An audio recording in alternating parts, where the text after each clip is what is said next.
കെട്ടിപ്പാടുന്ന മഴ നടവരമ്പത്തൊരു കുട്ടിയുണ്ടതിൻ കയ്യിൽ പുസ്തകം പൊതിച്ചോറും കുടയായൊരു തൂശനിലയും അതു കൊത്തിക്കുടയുന്നുവോ മഴക്കാറ്റിൻ്റെ കാക്കക്കൂട്ടം.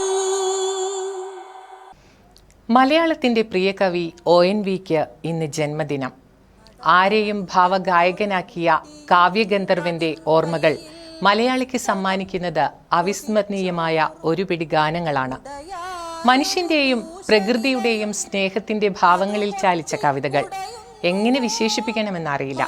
വിശേഷിപ്പിക്കാൻ വാക്കുകൾ പോരാ. അത്രമേൽ കാവ്യസാന്ദ്രമായിരുന്നു ആ ജീവിതം. ഒറ്റപ്ലാക്കൽ നീലകണ്ഠൻ വേലുക്കുറുപ്പ് എന്നാണ് ONVയുടെ മുഴുവൻ പേര്. കൊല്ലം ജില്ലയിലെ ചവറയിൽ 1931 അത്തം നക്ഷത്രത്തിലായിരുന്നു ജനനം. തിരുവനന്തപുരം, കൊല്ലം, എറണാകുളം എന്നിവിടങ്ങളിൽ നിന്ന് പഠനം പൂർത്തിയാക്കി. എറണാകുളം മഹാരാജാസ് കോളേജിലെ അധ്യാപകനായിട്ടായിരുന്നു ഔദ്യോഗിക ജീവിതത്തിന്റെ തുടക്കം. വിദ്യാർത്ഥിയായിരിക്കുമ്പോൾ തന്നെ കവിതകൾ എഴുതിയിരുന്നു. പൊരുതുന്ന സൗന്ദര്യമായിരുന്നു ആദ്യ കവിതാ സമാഹാരം. 6 പതിറ്റാണ്ട് നീണ്ടുനിന്നു ആ മഹാജീവിതം. കേന്ദ്ര സാഹിത്യ അക്കാദമി അംഗം, കേരള കലാമണ്ഡലം ചെയർമാൻ തുടങ്ങി നിരവധി സ്ഥാനങ്ങൾ വഹിച്ചു. എത്രയോ സിനിമകൾക്കും നാടകങ്ങൾക്കും ടെലിവിഷൻ സീരിയലുകൾക്കും അദ്ദേഹം ഗാനമെഴുതി. ഭൂമിക്കൊരു ചരമഗീതം, ഉപ്പ്, മയിൽപീലി, അങ്ങനെ പോകുന്നു ONVയുടെ കൃതികൾ. സമരത്തിന്റെ സന്തതികൾ, ഞാൻ നിന്നെ സ്നേഹിക്കുന്നു, ദാഹിക്കുന്ന പാനപാത്രം, അങ്ങനെ എത്രയെത്ര കവിതാ സമാഹാരങ്ങൾ. പൊന്നരിവാൾ അമ്പിളിയിൽ കണ്ണെറിയുമ്പോൾ അദ്ദേഹത്തിന്റെ പ്രശസ്ത നാടകഗാനങ്ങളിൽ ഒന്നാണ്.